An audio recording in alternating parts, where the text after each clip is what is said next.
우리 또 다시 만나서 로마서를 공부하면서 우리의 신앙을 키워나가는 시간이 되겠습니다. 또 동시에 하나님께 로마서를 공부하는 것 자체가 예배가 되는 시간이 되겠습니다. 우리 지난주일에 지난번에 말씀드렸죠. 로마서 1장 16절과 17절은 로마서 전체의 어떤 제목이라 할까? 내용을 압축한 명제라고 제가 이렇게 말씀을 드렸는데, 이제 그 16절, 17절을 조금 더 길게 그 명제를 이제 그 설명했다 그럴까요? 거기에 나오는 이제 복음이란 단어, 그 다음에 믿음이란 단어, 하나님의 능력이란 단어, 하나님의 능력이 나타났다고 하는 것. 것에 대한 조금 더 자세한 구체적 설명이 나오는 데가 바로 로마서 3장 21절에서 27절입니다. 그래서 그걸 이제 오늘 그 중에 하나를 공부하겠어요. 그 중에 그때 바울이 말하는 복음이라는 게 뭔가? 우리 복음이란 말은 우리 기독교인들이 너무 익숙해서 누가 처음 사용했는지 잘 몰라요. 바울이 처음 사용했다고 보면 됩니다. 우리가 마태 복음, 마가복음, 누가복음, 요한복음 그러니까 그분들이 사용한지 아는데 아닙니다. 후대에 적어도 그 복음서들이 쓰여지고 한 100년이나 150년, 200년 지난 다음에 이것은 마태가 쓴 복음이다 이렇게 한 거예요. 마태는 정작 복음이란 말 쓰지 않았어요. 그 다음에 이제 마가는 쓰긴 썼는데 그렇게 그냥 한번 나오고 말아요. 누가도 요한도 마찬가지입니다. 그런데 우리는 기독교인들은 너무 익숙해서 이게 누가 처음으로 사용한 말이 우리 신앙을 가리키는 용어고, 그것이 후대에 다른 우리 소위 말하면 바울의 후대 사람들에 의해서 어떻게 이게 제일 좋은 용어다 하고 사용되었는지에 대해서는 별로 관심이 없는데, 이하간에 바울이 처음 만들어낸 용어라고 생각하면 됩니다. 근데 바울이 그 예수님의 죽음과 부활에 대한 이야기, 그 이야기를 복음이라 그러는 거예요. 영어로는 good news, 좋은 소식. 인간에게 전해진 하나님으로부터 온 소식 중에 가장 좋은 소식이란 뜻이에요. 근데 뭐가 좋은 소식이냐 하면은, 하나님이 인류를 구원하시기 위해서 나를 불렀다는 거예요. 나를 구원하기 위해서 인류를 부른 게 아닙니다. 나를이 아니라 인류를 구원하기 위해서, 다시 말하면 유대 민족만 구원하는 게 아니라 세계에 있는 모든 민족을 구원하기 위해서, 다시 말하면 하나님의 백성으로 삼기 위해서. 그래서 우리 현대말로 하면은 전쟁과 기근과 다툼이 없는 그런 세상을 만들기 위해서 그 일을 하자고 나를 불렀다는 거예요. 복음이란 말과 구원이란 말은 인류 전체를 놓고 하는 말이지 나를 놓고 하는 말은 아닙니다. 나는 그 복음의 하나의 종으로 쓰여진 거예요. 하나님의 목적을 위해서 선택받은 거예요. 그래서 그 인류 구원을 위해서 아브라함을 불러내시고, 이스라엘 민족을 위해서 모세를 불러내시고, 그 다음에 인류를 위해서 예수님을 불러내신 거예요. 그러니까 아브라함도 모세도 하나님의 일을 시키려고 불러낸 겁니다. 제가 이제 학생들한테 설명할 때는 이렇게 설명했었어요. 고등학교에서. 이제 이 대목을 설명할 때 어떤 학생 하나를 부르는 거예요. 김영철. 그러면 예 하고 일어나요. 그럼 너 교무실에 가서 분필이 다 떨어졌는데 분필 하나 더 가져오너라. 그러면 이 학생이 분필 가지러 가는 거예요. 어떤 때는 야 내가 목이 마른데 물 좀 가져오너라. 그러면 물 가지러 가는 거예요. 그 김영철이를 부릅니다. 그 40-50명 있는 학생 중에서 김영철이를 불러낸 거예요. 왜? 그 학생들이 공부를 하려면 내가 칠판에 뭘 다 써야 되는데 분필이 떨어졌어요. 그러면 그 학생 40명이면 40명, 50명이면 50명, 60명을 위해서 김영철이를 부른 것이지 김영철이만 특별히 사랑해서 한 게 아니에요. 뭘 시키려고. 그래서 우리 성경은 구약에서 신약, 특히 바울이 그 말을 사용하길 좋아해요. 불러냈다. 불러냈다는 말을 택했다 그래요.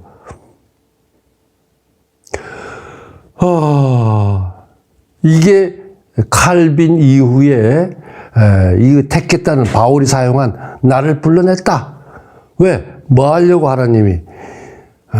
유대 사람이 아닌 다른 민족에게 이방인들에게 그 예수님의 그 이야기를 예수님의 십자가에 달려 돌아가신 의미를 전파하기 위해서 나를 불렀다. 이방인의 사도로 세우기 위해서 나를 불러냈다. 택했다 그러는 거예요. 택한 데는 목적이 있는 거예요. 불러낸 데는 목적이 있는 거예요. 뭐를 시키려고 그러는 거예요. 근데 이 구원은 인류의 구원을 말하는 것이지 어떤 전체 집단의 구원을 말하는 것이지 개인의 구원을 말하는 게 아닙니다. 그렇다고 개인 구원이 없다는 얘기를 안 해요.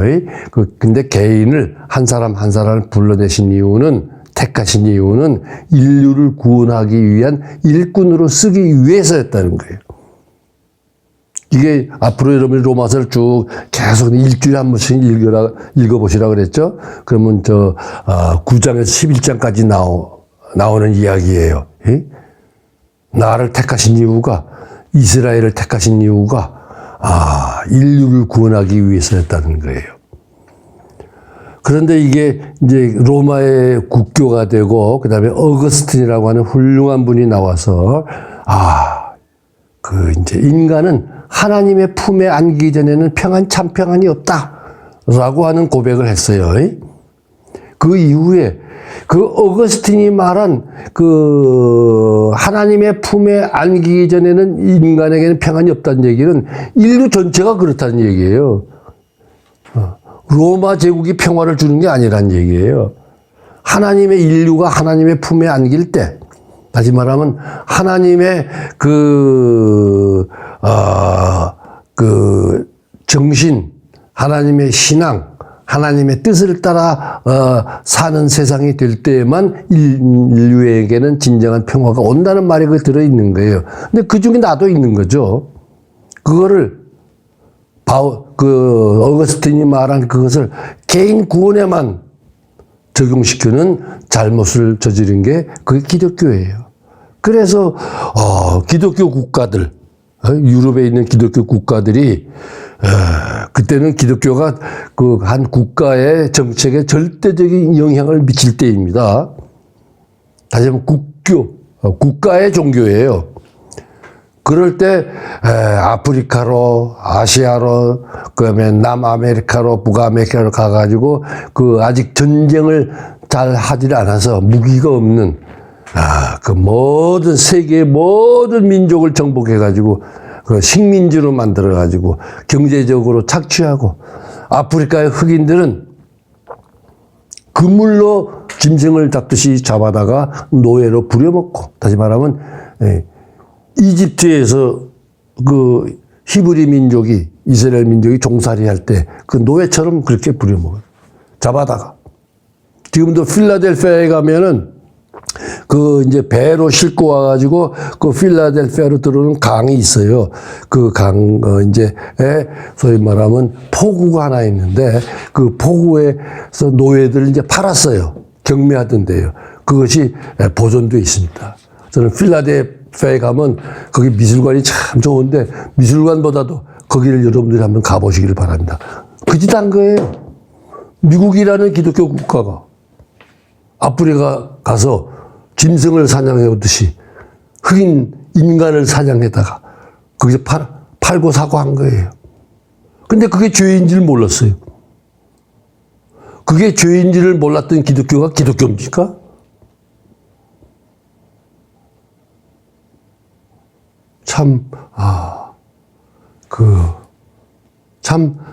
그런 걸 생각할 때마다 생각할수록, 인간이 아무리 훌륭한 분이 나와서, 그 가르침을 줘도 그것이 그 제도가 된 하나의 조직체가 된 영어로 말하면 organization 또는 시스템이 된 종교가 되면은 그렇게 되는구나 하는 것을 느끼지 않을 수가 없습니다.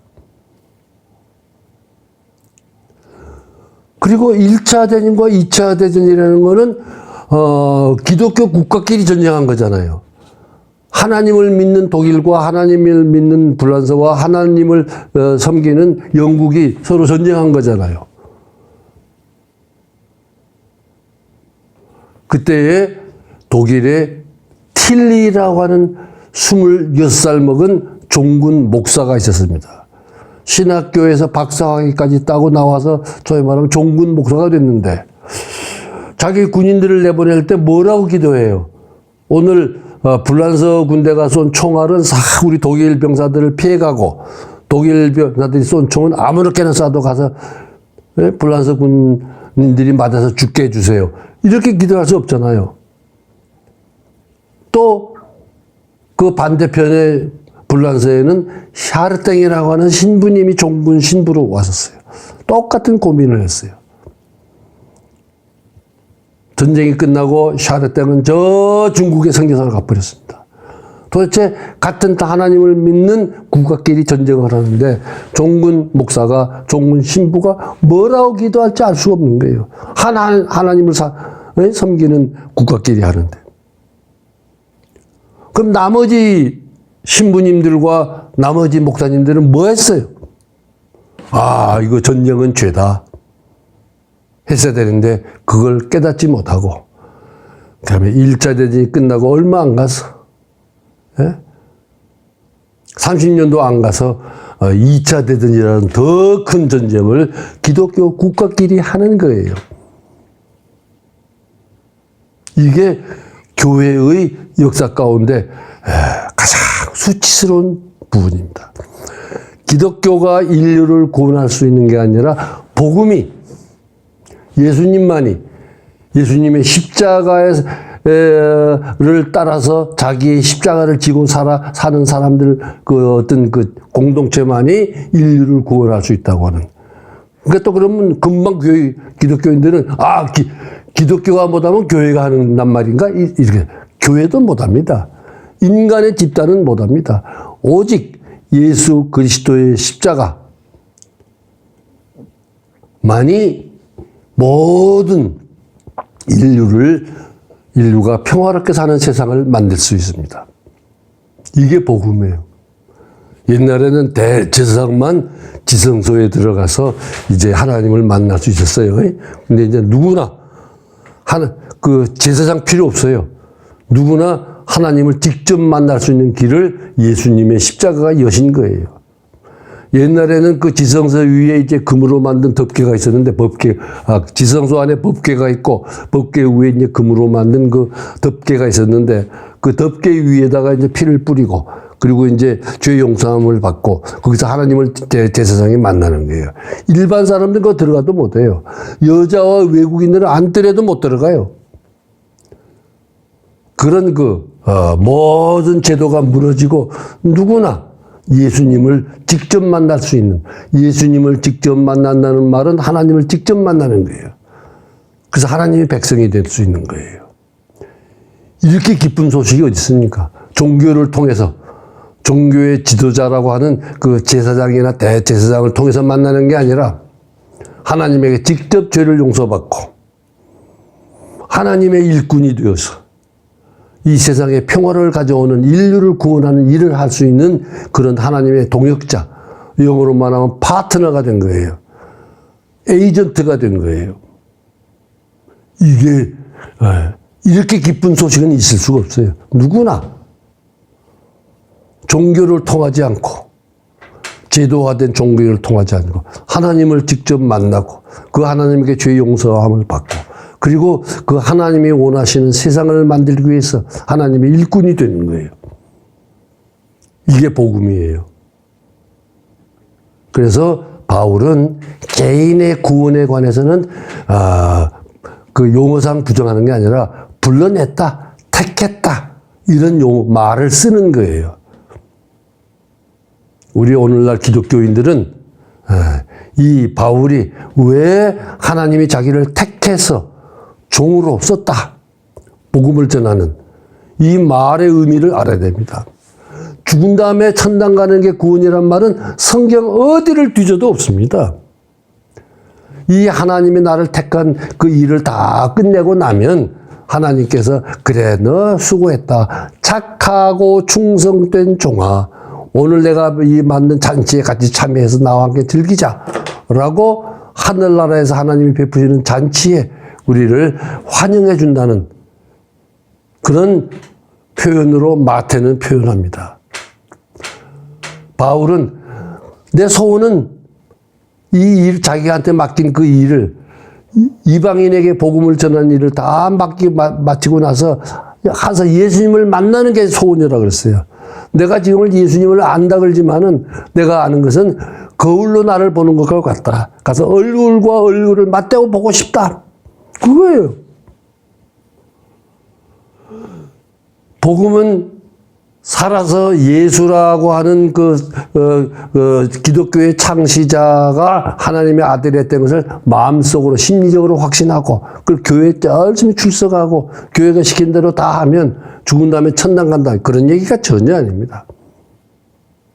예수님이 자기가 하고 가신 이 일을 이제 뒤를 따라서 우리도 예수님이 하신 일을 하게 하시려고 우리를 불렀다 그럽니다. 그래서 복음서는 그 고기를 잡던 그 베드로와 안드레를 불러서 너희가 지금은 사람 낚는 고기를 잡는 어부지만은 앞으로는 사람을 낚는 어부가 되게 해주겠다. 그렇게 말씀하는 거예요. 그게 제자를 부른 목적이에요.